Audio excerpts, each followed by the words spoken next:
Hello दोस्तों, नमस्कार, जोहार। एक बार फिर से आप सभी छात्रों का स्वागत करता हूं जीएस फाउंडेशन के इस ऑनलाइन प्लेटफॉर्म पे। और दोस्तों, आपसे मेरा ये रिक्वेस्ट है कि फटाफट से इस सेशन को आप अपने दोस्तों के साथ, रिश्तेदारों के साथ, जितने भी जेट डेट के एस्पिरेंट हैं उन सभी के साथ इस वीडियो को जरूर शेयर कर दीजिएगा। फटाफट से इस सेशन को आप अपने दोस्तों के साथ जरूर शेयर कर दीजिएगा। आज के सेशन में हम लोग करने वाले हैं झारखंड निर्माण आंदोलन, और झारखंड निर्माण आंदोलन का ये सीरीज नंबर 3 है। इससे पहले झारखंड निर्माण आंदोलन का 2 वीडियो आपको उपलब्ध करा चुका हूं दोस्तों। यदि आपने उन वीडियो को नहीं देखा है तो आप मेरे प्लेलिस्ट में जाकर देख सकते हैं, ठीक है। यदि आपको इसका वीडियो का PDF चाहिए तो लिंक डिस्क्रिप्शन में दे रखा है। इसके लिए आप मेरा टेलीग्राम चैनल भी ज्वाइन कर सकते हैं, ठीक है। तो चलिए फटाफट से इस सेशन को स्टार्ट कर लेते हैं।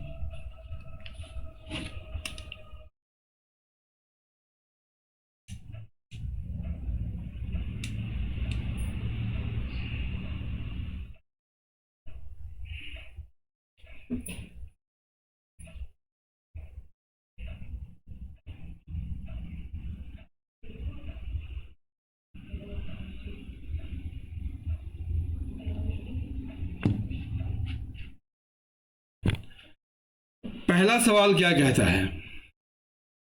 कहता है कि छोटा नागपुर संथाल परगना आदिवासी महासभा के प्रथम उपाध्यक्ष कौन थे? यहां पर उपाध्यक्ष की बात हो रही है दोस्तों, ठीक है। देखिए, इस डेट को आप याद रखिएगा, 31 मई 1938 को, ठीक है। 1938 में छोटा नागपुर उन्नति समाज की वार्षिक सभा हुई थी। कहां पर हुई थी? तो ये रांची में हुई थी, क्लियर। और इसी सभा में 5 आदिवासी संगठनों को मिलाकर छोटा नागपुर संथाल परगना आदिवासी महासभा का गठन किया गया था। वे 5 संगठन कौन कौन थे? छोटा नागपुर उन्नति समाज, किसान सभा,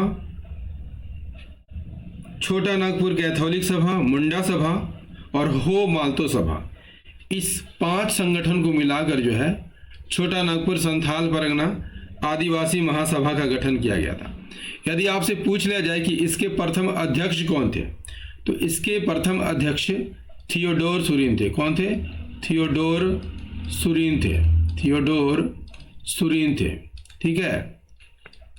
यहां पर क्वेश्चन में पूछा जा रहा है कि छोटा नागपुर संथाल परगना आदिवासी महासभा के प्रथम उपाध्यक्ष कौन थे, ठीक है। तो उपाध्यक्ष बंदी राम उरांव को बनाया गया था। किसे बनाया गया था? बंदी राम उरांव को बनाया गया था। Option A is the correct answer. यदि आपसे पूछ लिया जाए कि छोटा नागपुर संथाल परगना आदिवासी महासभा के सचिव कौन बनाए गए थे, तो याद कर लीजिएगा, सचिव पॉल दयाल को बनाया गया था। किसे बनाया गया था? पॉल दयाल को बनाया गया था, ठीक है। चलिए बढ़ते हैं अगले सवाल की ओर। देखिए अगला सवाल क्या कहता है। छोटा नागपुर संथाल परगना आदिवासी महासभा के प्रथम सचिव कौन थे? तो अभी बता चुका हूं दोस्तों कि प्रथम सचिव कौन थे। आंसर कीजिएगा। देखिए अध्यक्ष कौन थे? तो अध्यक्ष बता चुका हूं कि थियोडोर सुरीन थे। थियोडोर सुरीन को बनाया गया था, ठीक है। उपाध्यक्ष कौन थे? तो उपाध्यक्ष कौन थे? अभी बता चुका हूं कि उपाध्यक्ष बंदी राम उरांव को बनाया गया था, ठीक है।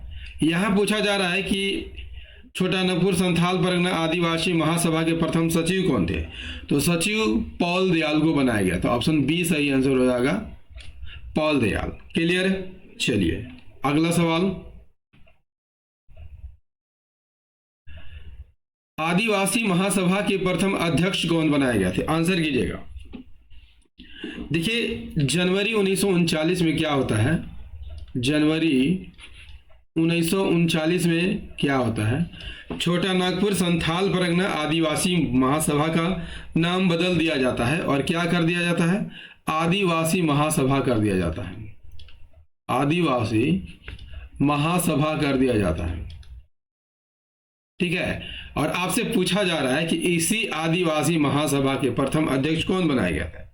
ठीक है, तो प्रथम अध्यक्ष जयपाल सिंह मुंडा को यहां पर बनाया गया था। क्लियर। आदिवासी महासभा के जितने भी मुख्य नेता थे उनके आग्रह पर जो है इन्हें आदिवासी महासभा का प्रथम अध्यक्ष बनाया गया था। क्लियर। चलिए अगला सवाल देखिए, अगला सवाल क्या कहता है, आदिवासी महासभा के गठन का प्रमुख उद्देश्य क्या था। तो सही आंसर हो जाएगा ऑप्शन ए, अलग राज्य के लिए सुसंगठित एवं योजनाबद्ध संघर्ष करना ही इसका उद्देश्य था। क्लियर। चलिए नेक्स्ट क्वेश्चन कर लेते हैं। नेक्स्ट है, आदिवासी महासभा के दूसरे अधिवेशन की अध्यक्षता किसने की थी। देखिए दूसरा अधिवेशन कब हुआ था दोस्तों, 20-21 जनवरी 1939 को दूसरा अधिवेशन कहाँ हुआ था, रांची में हुआ था। ठीक है, दूसरा अधिवेशन कहाँ हुआ था, रांची में हुआ था और इसमें अध्यक्ष किसको बनाया गया था, अध्यक्ष जयपाल सिंह मुंडा को बनाया गया था। किसे बनाया गया था, जयपाल सिंह मुंडा को बनाया गया था। तो सही आंसर क्या हो जाएगा, ऑप्शन ए सही आंसर हो जाएगा, जयपाल सिंह। क्लियर। आदिवासी महासभा के दूसरे अधिवेशन की अध्यक्षता किसने की थी, तो जयपाल सिंह ने की थी। ठीक है, यदि आपसे पूछ लिया जाए कि इस द्वितीय अधिवेशन की, आदिवासी महासभा के द्वितीय अधिवेशन के स्वागत समिति के अध्यक्ष कौन थे, तो याद रखिएगा कौन थे, सैमुअल पूर्ति थे। कौन थे दोस्तों, सैमुअल पूर्ति जो है स्वागत समिति के अध्यक्ष बनाए गए थे। क्लियर। चलिए अगला सवाल कर लेते हैं। आदिवासी महासभा के दूसरे अधिवेशन के स्वागत समिति के अध्यक्ष कौन थे, अभी अभी बता चुका हूं दोस्तों, आंसर कीजिए। देखिए दूसरा अधिवेशन बता चुका हूं कि 20 से 21 जनवरी 1939 में कहां पर हुआ था, तो रांची में हुआ था। क्लियर। और अध्यक्ष कौन थे, तो जयपाल सिंह थे।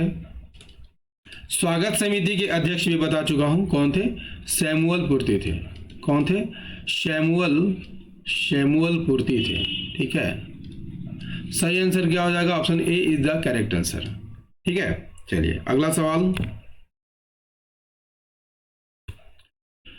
अगला सवाल है, आदिवासी महासभा के द्वितीय अधिवेशन के दौरान जयपाल सिंह मुंडा को इनमें से कौन सी उपाधि प्रदान की गई थी। आदिवासी महासभा का दूसरा सम्मेलन कहाँ हुआ था, रांची में हुआ था 20 से 21 जनवरी 1939 को। अध्यक्ष कौन बनाए गए थे दोस्तों, जयपाल सिंह मुंडा बने थे। स्वागत समिति के अध्यक्ष कौन बनाए गए थे, सैमुअल पूर्ति बनाए गए थे। और इसी अधिवेशन में याद रखिएगा जयपाल सिंह मुंडा को, ठीक है, मरांग गोमके की उपाधि दी गई थी। किसकी उपाधि, कौन सी उपाधि दी गई थी, मरांग गोमके की उपाधि दी गई थी। इसका अर्थ क्या होता है, इसका अर्थ होता है बड़े गुरुजी, बड़े गुरुजी। ठीक है, तो राइट आंसर क्या हो जाएगा, ऑप्शन बी राइट आंसर हो जाएगा। ठीक है, चलिए अगले सवाल की ओर। और सेशन कैसा लग रहा है दोस्तों, कमेंट करके जरूर बताइएगा। आदिवासी महासभा के दूसरे अधिवेशन के दौरान जयपाल सिंह मुंडा ने इनमें से किसके निर्माण का आग्रह सरकार से किया था।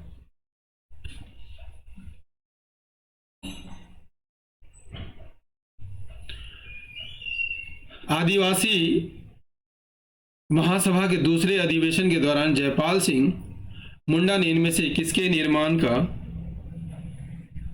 बात कहा था। सही आंसर हो जाएगा,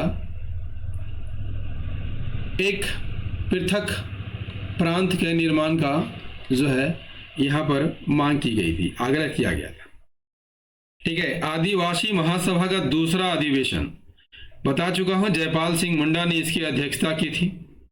ठीक है, और पहली बार एक प्रस्ताव जो है पारित किया था और इसके द्वारा छोटा नागपुर संथाल परगना क्षेत्र को एक पृथक प्रांत के रूप में, ठीक है, निर्माण करने का आग्रह किया था। किस अधिनियम के तहत? तो याद रखिएगा, भारत शासन अधिनियम, भारत शासन अधिनियम, शासन अधिनियम की धारा 46 के तहत, ठीक है। इस प्रस्ताव का अनुमोदन किसने किया था दोस्तों? तो एन दीक्षित ने किया था। किसने किया था? एन दीक्षित ने किया था। ये कहाँ के रहने वाले थे? तो ये जमशेदपुर के रहने वाले थे, ठीक है। कहाँ के रहने वाले थे? तो ये जमशेदपुर के रहने वाले थे। क्लियर है? और सर्वसम्मति से इस प्रस्ताव को पारित भी यहां पर कर दिया गया था, ठीक है। चलिए अगला सवाल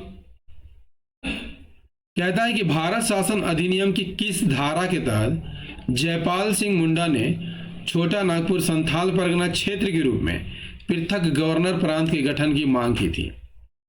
अभी बता चुका हूं कि भारत शासन अधिनियम की धारा 46 के तहत यह मांग की गई थी, ठीक है। Option B is the correct answer. Next question कर लीजिए। जयपाल सिंह मुंडा द्वारा सरकार से गवर्नर के प्रांत के गठन के प्रस्ताव का अनुमोदन किसने किया? इसका भी आंसर मैं बता चुका हूं दोस्तों।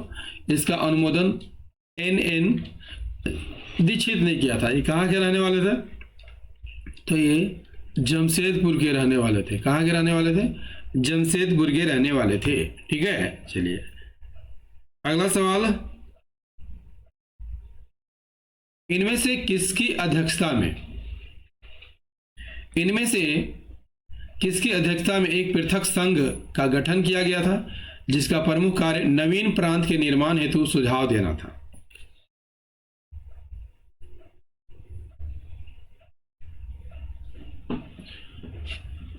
किसकी अध्यक्षता में एक पृथकरण संघ का गठन किया गया था जिसका प्रमुख कार्य नवीन प्रांत के निर्माण हेतु सुझाव देना था? इसका राइट आंसर हो जाएगा देवकी नंदन सिंह की अध्यक्षता में एक पृथकरण संघ का गठन किया गया था और इसका प्रमुख कार्य क्या था? नवीन प्रांत के निर्माण के लिए इसका सुझाव देना था, ठीक है। चलिए अगला सवाल नेक्स्ट है, 1939 में इनमें से किस व्यक्ति ने बिहार विधानसभा में पृथक छोटा नागपुर संथाल परगना प्रांत के गठन का प्रस्ताव रखा था जिसे तत्कालीन मुख्यमंत्री ने अस्वीकृत कर दिया था?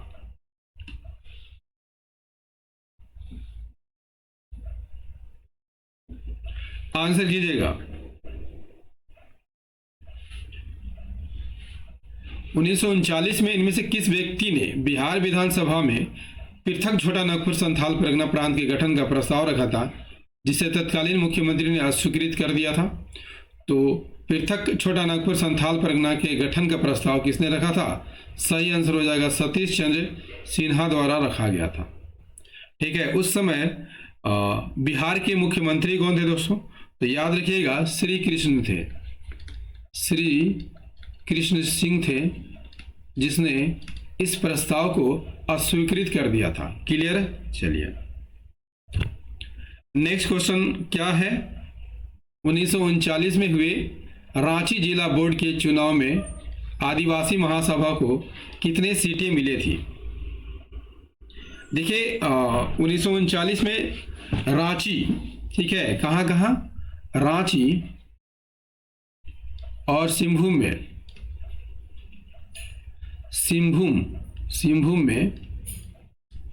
ठीक है, जिला बोर्ड का चुनाव हुआ था। आदिवासी महासभा जो है रांची में 25 में से कितने सीट जीत ली थी? तो 16 सीटें जीत ली थी। और सिंहभूम में 25 में से कितनी सीटें जीती थी? तो 22 सीटें जीत ली थी। क्लियर? तो आदिवासी महासभा को रांची जिला बोर्ड में कितने सीट हासिल हुए थे?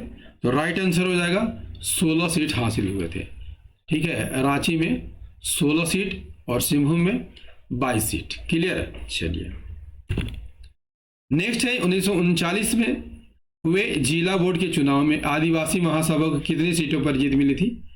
तो राइट आंसर हो जाएगा 22 सीटों पर जीत मिली थी। अभी भी बता चुका हूं, ठीक है। नेक्स्ट कर लेते हैं, द्वितीय विश्व युद्ध के शुरू होने के बाद बिहार के कांग्रेसी मंत्रिमंडल द्वारा इस्तीफा देने पर आदिवासी महासभा ने इसे किस रूप में मनाकर अपनी प्रसन्नता व्यक्त की थी। देखिए इसकी पूरी कहानी मैं समझाऊंगा दोस्तों। ठीक है, झारखंड में जो है उस समय कांग्रेस का प्रभुत्व घट रहा था द्वितीय विश्व युद्ध के समय। कब? 1939 के समय जो है कांग्रेस का प्रभुत्व यहाँ पर घट रहा था। इन्हीं कारणों का पता लगाने के लिए डॉक्टर राजेंद्र प्रसाद ने जयपाल सिंह से मुलाकात किया और उनसे आदिवासियों की शिकायतों को दूर करने के लिए सुझाव मांगा गया। किनसे मांगा गया सुझाव? जयपाल सिंह से मांगा गया।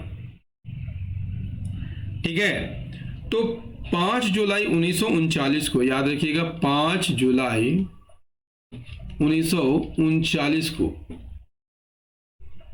आदिवासी महासभा के प्रतिनिधि ने डॉक्टर श्री कृष्ण सिंह से मिलकर अपनी मांगे उनके समक्ष रखी थी।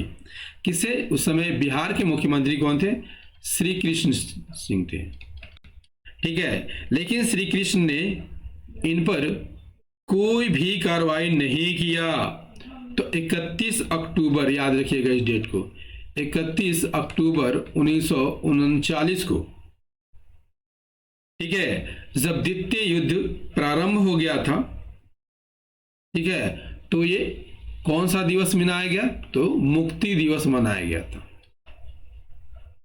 Option B is the correct answer. दोस्तों, झारखंड निर्माण आंदोलन का इस सीरीज नंबर 3 आपको कैसा लगा कमेंट करके जरूर बताइएगा।